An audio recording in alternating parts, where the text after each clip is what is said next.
It was kind of overwhelming at sometimes trying to, because I had this big dark secret that I was trying to like hold on to and deal with, and at the same time I was trying to focus on sports and then on school, and I was doing really good in the plays. I was doing really good in sports. I was everywhere I was supposed to be, but it just wasn't good enough, and nothing would have been good enough for me.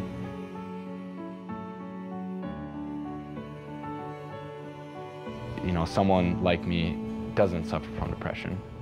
I'm popular, I'm in sports, I'm active, and I don't look like someone who's depressed.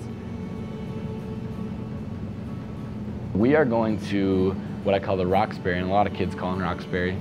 It's a cliff that overlooks Duluth, and I've always liked going there because for once I felt on top of the world rather than below it.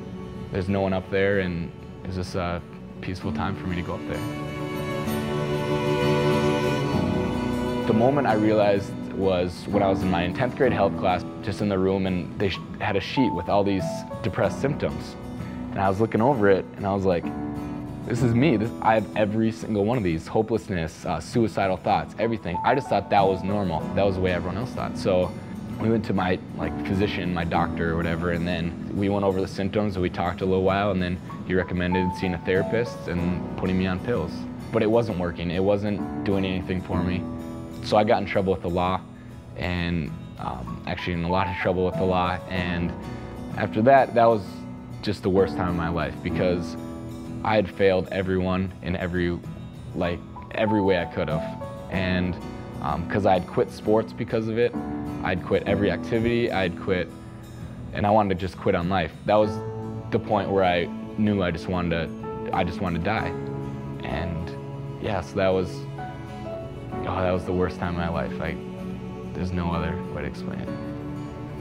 At school, I'd started skipping. I remember one day, my counselor called me on my cell phone, and I was just in the bathroom at the school. I just wanted to be alone.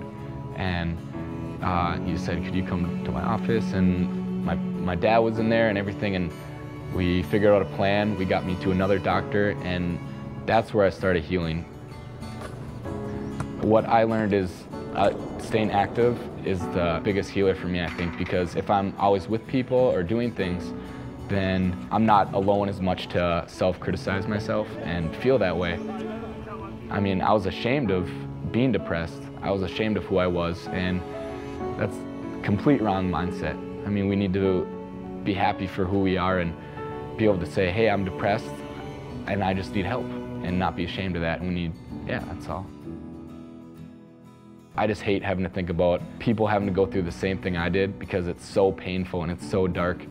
And there is help, you can get better, and a lot of people don't think that, and I didn't think that. And that's kind of why, I don't know if you want to bring this up, I have a tattoo.